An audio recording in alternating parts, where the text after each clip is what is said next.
Okay, so for the longest time, I have wanted a modular phone or tablet kind of setup.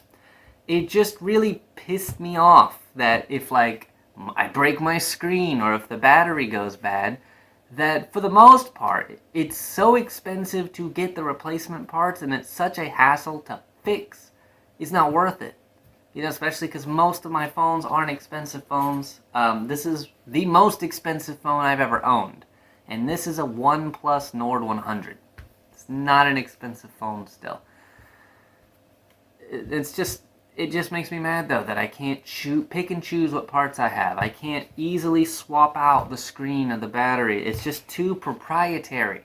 I don't have the freedom I want. It's not easy to do the things I want to do. And I could never justify buying a tablet because I'm going to buy the tablet and it's going to get outdated pretty quickly. It's going to be expensive and it's just not going to be exactly what I want it to be. So I set out to build my own tablet, and I did. And I used these first off because you have three main components you got to focus on. You need a screen, you need a computer, and you need a battery. So I'm using power banks that you charge phones with, and they have a flashlight on them. It's a nice benefit. But this 10,000 mAh battery, I've got 3 of them in total. Each USB port can pump out 3 amps apiece at the same time, because that's very important. And for the computer, I'm using a Raspberry Pi. Not this one. This is a Raspberry Pi 3, but I'm using a Raspberry Pi 4. I was lucky enough to find one on Facebook Marketplace for $40, because some people are trying to charge like $200 on eBay right now for that crap, and I'm not paying that. These things are $35 brand new. Like, just because there's a shortage doesn't mean I'm gonna pay you extra. I originally thought of trying to go with a Chrome box.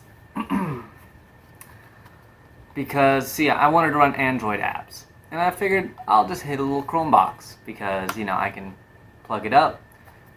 And it should run Android games, and it has more power than a Raspberry Pi, possibly. But I went too old. I tried to go too cheap. I picked this one up for $40 on eBay, and I didn't know that the older versions of Chrome OS just didn't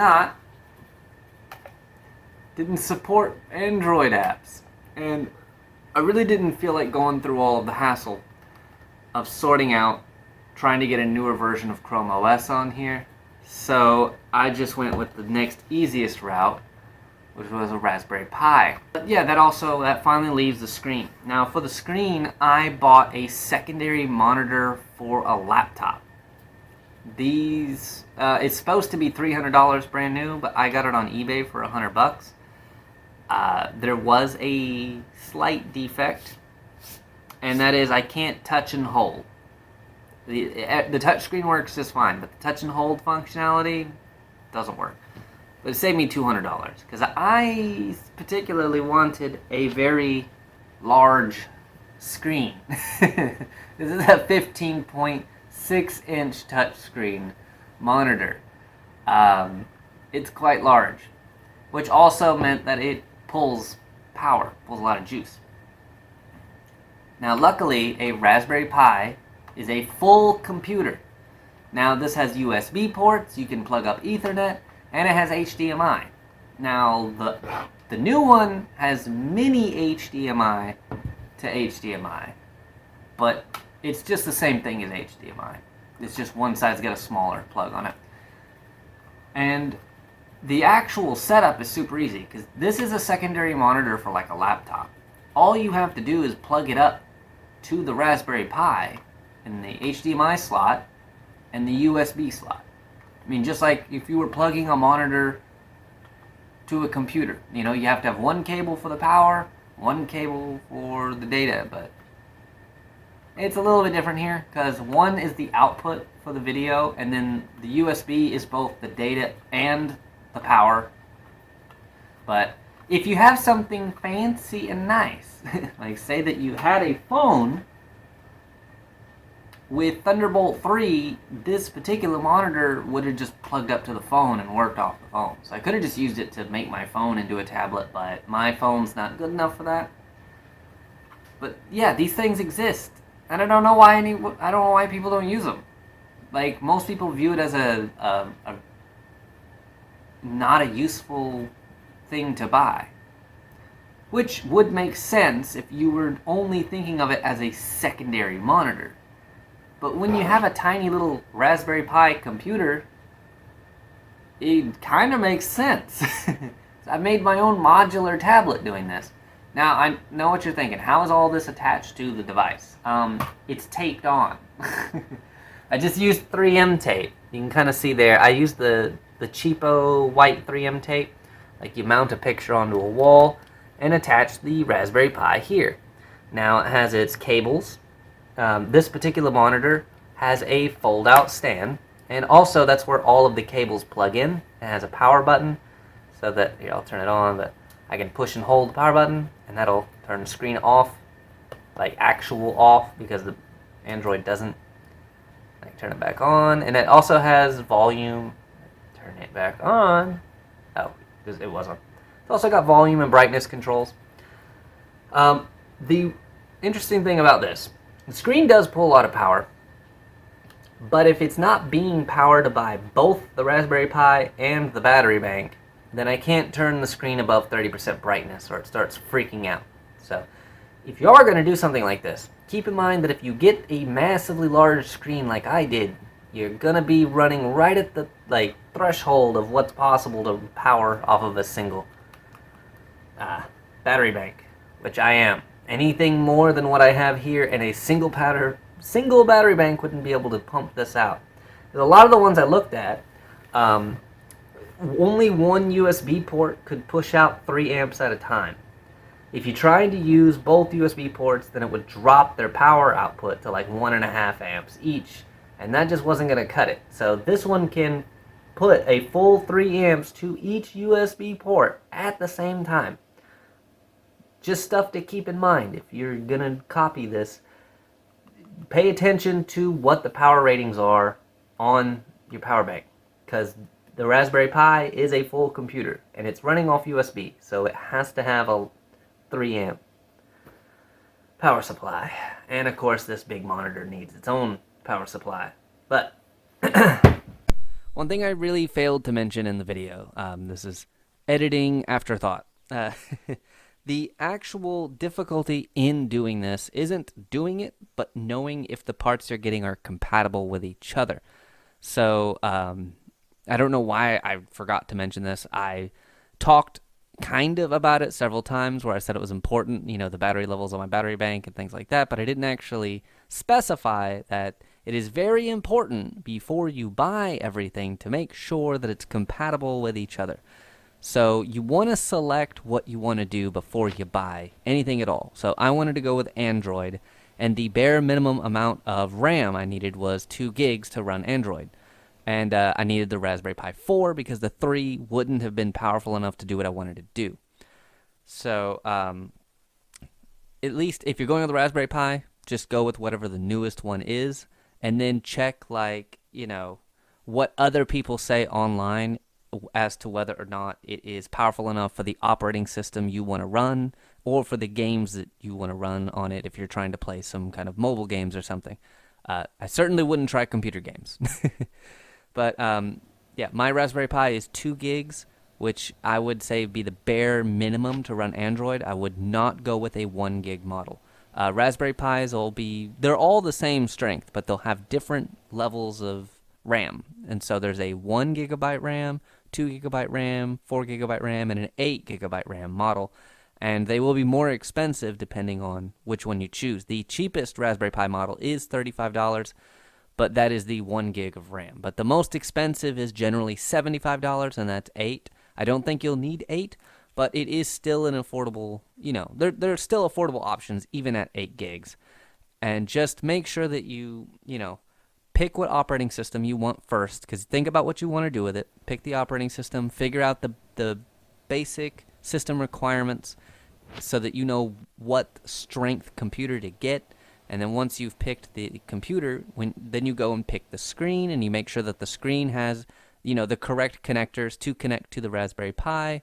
And then, after that, you can select the battery based on how much power you're going to need for your screen and Raspberry Pi. So, sorry about having to add this later. I continue. If you notice, my theme here is I was going sort of tactical, It looks like, a tactical tablet, which is where the name that I put on here, Tit for Tat, comes from. This is Telecommunications Intelligence Technology Pi 4 Tactical Assault Tablet. I know it's long, but I thought it was cool. And a nice thing too, my monitor rotates and then a tripod comes out so that I can use it like this. This is just stuff you can't do with a normal tablet. Oh yeah, I don't have a script, so I have no idea if I've mentioned this, so sorry if I already did. The way the battery bank is attached here is I 3M taped a piece of a car phone mount.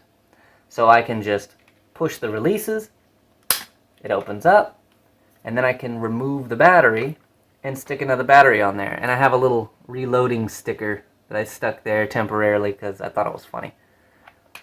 So yeah, that holds the battery on while I'm using the device.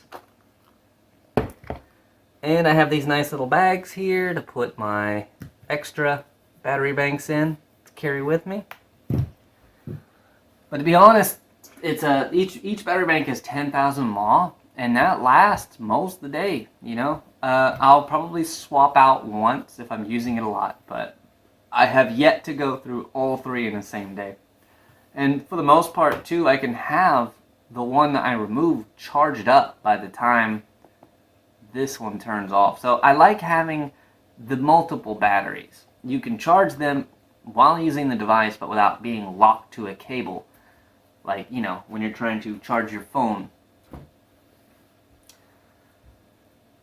I guess I should probably explain, because I'm sure you're thinking, well, what's the catch? How do you actually do this?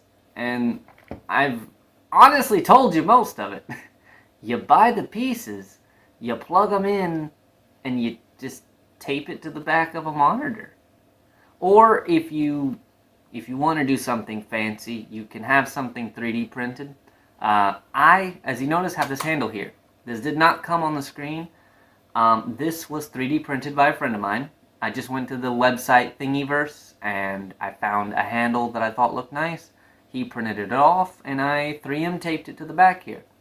The foam stand is 3M taped on there and the Raspberry Pi is 3M taped on there. And the cables are just dangling around. Now, Raspberry Pi doesn't have a power button. So I did get these little USB cables that have power buttons on them that I have the Pi plugged in with. But all they do is just disconnect the power. So, you can just unplug it if you want. It's just more convenient to do that. And to actually tell it to shut off. Depending on what operating system you go with, I went with Android, and I don't have any physical buttons, as you might be able to tell. So I had to download an app that allows me to pop up my power button options, and then I can select power off, and then it'll power off that way. But it doesn't actually power off. As you can see, the lights are still blinking on it. So I have to actually hit that power button there.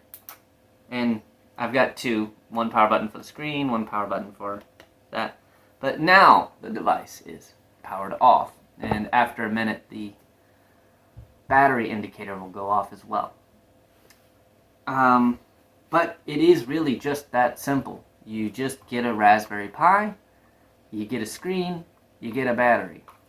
And if I want, I can plug in a mouse and a keyboard. I can plug this up directly to the internet if I don't, but the Raspberry Pi has built-in Bluetooth and Wi-Fi, so you can do it that way.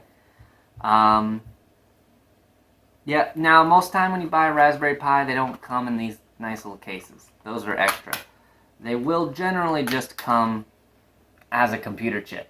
And that may be a little daunting to look at. You might be like, I don't understand what's going on, but you don't really need to. It's just a computer. You stick it in this little case, and it's as good as anything else. You know what a USB port is. You know what a HDMI port is. Headphone jack, which, yeah, this has headphone jack. And, yeah. But I bet you're wondering, how do I put something on this? So, I don't know how they come brand new out of the box, but there is a slot for an SD card. Like I said, I don't know if they come with one, so you may need to buy an SD card as well. I had one laying around, so I didn't need to. But you take the SD card. It's the same kind that go in your phone, micro SDs. You put it in your computer.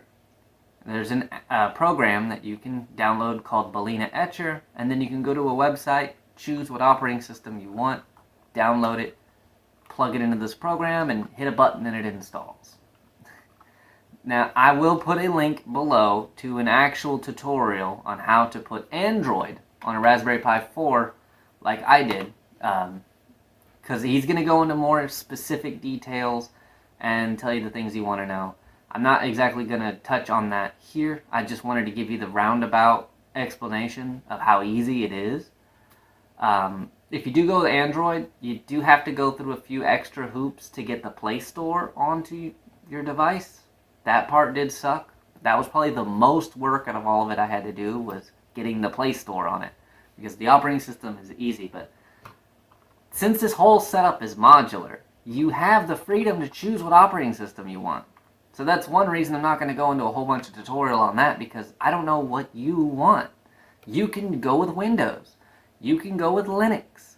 If you're really good, you can try to figure out how to get Mac OS or Chrome OS on there. The sky's the limit. Whatever you want, there's probably somewhere a tutorial on how to do it. Because there's a lot of people have Raspberry Pis. There's a lot of forum posts about Raspberry Pi stuff. A lot of people have already done most of what you would think of to do with it. They've done with it. I mean, people make these things control little robots and stuff. Like, you can do all kinds of things with them. But it is super easy to just put Android on it. It took me 10 minutes to put all of this together. Like I said, the majority of the work on all of this is accumulating money to buy the parts.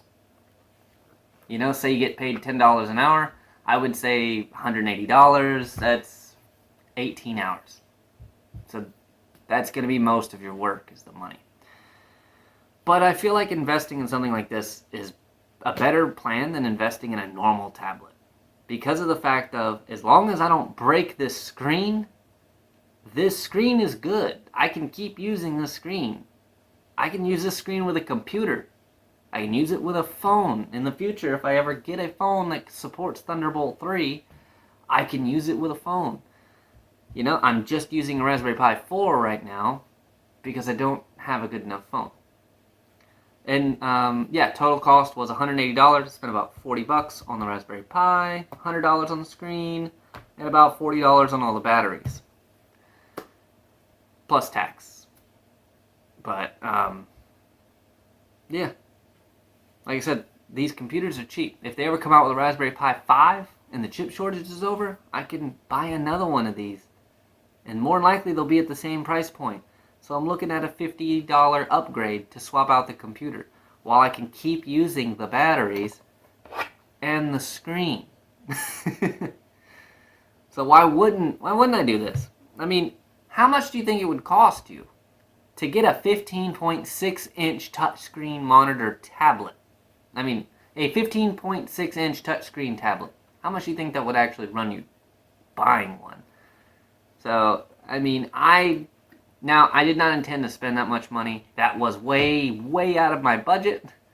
I was thinking $100 for this whole thing. So I went almost double what I intended to spend. Because reasons. Hopefully I've answered all your questions.